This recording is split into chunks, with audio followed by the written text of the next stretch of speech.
Spamalot. Here's the first of your instructional videos for some of the tap dancing that we'll be doing in our production this summer. I apologize if the lighting is a little funky right now. I'm going off of my phone at the moment, as that was the only recorder that seemed to be working. So again, if it looks kind of bright, I do apologize. But I thought as we went along the way in the rehearsal process, it may be helpful to do a couple of these videos just as kind of a resource to you as you're practicing on your own, to make sure that you understand the steps, making sure that individually you are feeling like you understand the execution of the steps and what the proper technique for the overall combination or what the individual steps should be. So definitely let me know if you feel like other things should be added that would be to your benefit. I can certainly try to do so. So what we're going to start with first is just the basic technique of elevating the heels up off of the floor. 99.99% of the tap steps that we will be doing requires that heel to be up. It's just the proper technique for the execution of those particular steps. Ladies, if you have a heel on your shoe, you're going to have to work a little bit extra harder to make sure that the heels stay up off of the floor to avoid the heels clicking and coming into the steps that they shouldn't be involved with. There are a couple of reasons why we want to keep the heels up. First of all, it's just proper technique. It's what we do. So you need to make sure that the heels, again, have a little lift to them. Secondly, it helps you to produce a really clean, clear sound with the feet. Think of tap dancing as you would choral singing, where everybody has the same shape to the mouth, everybody's singing the same words, everybody's singing the same song, everybody's using the same dynamics, breathing at the same time. All of those things are really applicable to tap dancing as well, because it's your feet that are singing this time versus the mouth. But we want to make sure that our sound is very clear. We're on top of our counts. We are doing things in a cohesive manner, unless directed to do something at various times. But we'll probably do a safety in numbers thing for a lot of our combinations, again, just to have that cleanliness effect of synchronized movement, synchronized counts. So you want to make sure that you are listening to everybody else around you, making sure that your feet are singing and blending with everybody else. And again, keeping the heels up will help produce that clean, clear sound with your feet. The last mega important reason why we want to keep the heels up is it keeps the weight forward in the legs, forward in the feet. As soon as the heel starts to get involved, it's easy to sit into the step and bring in extra weight that you just don't need to be dragging along with you as you're changing from step to step and series to series. So keeping the heels up, again, helps produce that clean sound, keeps the feet a little bit lighter, brings the weight a little bit more forward, and will just help your transitions become that much more easy. So that's why we're just going to keep the heels up. We're going to start with what I call the step family. We're going to do with the touch versus the step versus the stamp versus the stomp. They're all kind of related, but they each definitely have their own sound and personality to them. So we're just going to start with the very basic touch. This will always be our front for these videos. This will always be our audience, just so you're aware. The touch has no weight. It is done with the ball of your foot, the big flat tap underneath the toes. It usually indicates that the next step that you have will begin with the same foot. So the touch has no weight, very little sound. The step, however, has your full weight on it, no heel. You want to get all of your weight onto that leg, because chances are the next step that you have, whatever it may be, will be done with the opposite foot. Heel is high, and again, it's 100% of the weight when you're doing the step. So there's the difference between a step and a touch. Going on to the stamp, a little bit louder, a little bit more energy output than the step, but it's the little sister of the stomp. It's not quite as loud, and it's definitely not flat-footed like the stomp would be. So there's your step. Your stamp. Very similar in action to the step, slightly louder though, a little bit more energy output, but it's not full-footed and as loud as the big step that we're going to. The Papa Bear now is the stomp. Full-footed, so you're going to use the heel and the big flat tap under the toe. Nice and loud, super fun to do. stomp, full foot, and one more. So that's the touch, the step, the stamp, and the stomp. Look how much you've learned already. So the stomp usually is done at the end of the series. It's kind of like the exclamation point at the end of a particular combination. It can sometimes go into the beginning of a step. That's something we can talk about though at a different time. But typically, again, that stomp is kind of the big closing movement to a particular combination because it's big, loud, and fancy, fun to do. The next thing we're going to move on to is the hop versus the jump.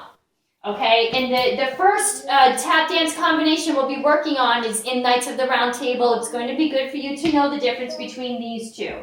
So the hop does not change feet. It's done just on the one leg.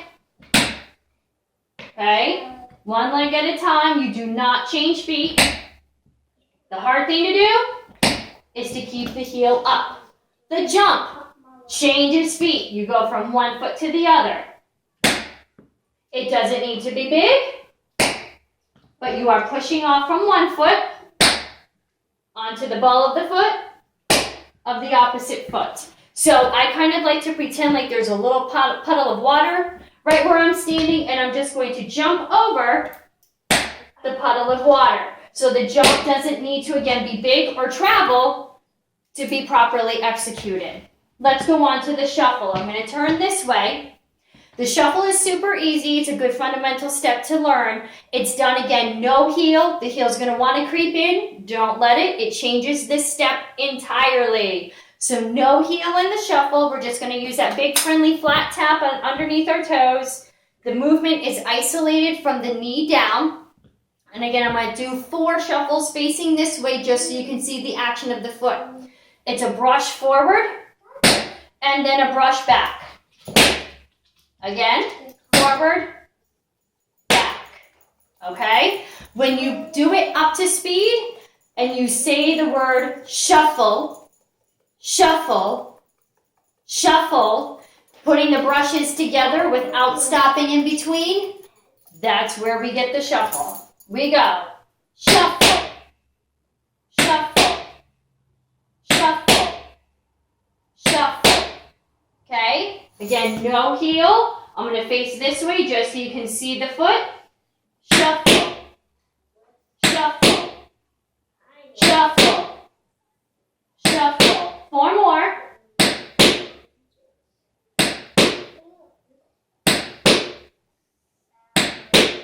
Okay, what we do on the right, we do on the left. So let's practice this way. Again, isolate the movement from the knee down. Keep the foot right underneath you. As soon as we get big, it's going to be harder to control. So we start with just a simple brush front and back, and then bring it back. Again. When you speed it up and you say that word again, shuffle, shuffle, shuffle. That's where you get the action correct. Here we go. Shuffle, shuffle, shuffle, shuffle. Let's bring it to the front. Same thing. Here we go. Left foot, and we go. Shuffle, shuffle, shuffle, shuffle. 4 more.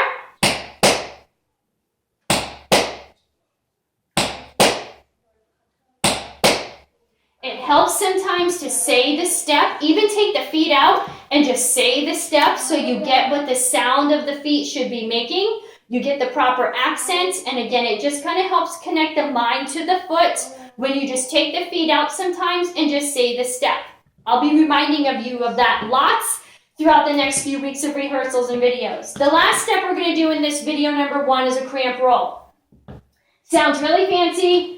I promise you it's very easy. We're going to start with 2 steps, right and left, and then we're going to do a heel drop with our right and then a heel drop with our left. So again, we know that this step has 100% weight on it. Then we switch to the left. Heel drop the right heel down into the floor, and then we do the same for the left. Again, step right, step left, heel drop right, heel drop left. One more time. Step right, left, heel, heel. So we're going to try 4 cramp rolls just a little bit faster to just simply smooth out the steps. No matter the tempo, you need to produce 4 sounds on the cramp roll. Step, step, heel, heel. Okay? So we're just going to smooth it out. No stopping in between. We have 4 times. Stepping first with the right. 5, 6. Here we go. Step, step, heel, heel. Step, step.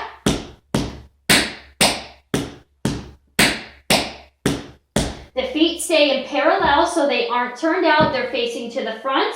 They are right close to each other, right underneath me, right underneath my bodies. As soon as the feet go wide, it's going to be harder to control. It can potentially slow you down. And for the cramp roll, the feet just need to stay right next to each other. Okay? So again, keep them together. Keep them underneath you. Put a little bounce in the knees. By all means, all that stuff can help you transition from step to step and foot to foot 100% easier. When you do the cramp roll at tempo, it becomes this really fun kind of horse gallop sound. The only big challenge to it is you need to make sure you've got all 4 sounds happening in the feet. So we're going to try 8 of these up to speed. Just an FYI, when we do them in Knights of the Round Table, they're pretty fast. But they happen a few times, so that will help you in terms of just becoming really comfortable on this step. So again, we're going to do the same step faster. 5, 6, 7, 8, and a 1, and a 2, and a 3, and a 4. And that's your cramp roll. Okay? So heels are high. Say the steps as you do them. Keep your feet underneath you. Don't go too big by any means. And just keep a little bounce in the knees just to help the transitions be nice and smooth. And that's it for video 1. Happy practicing.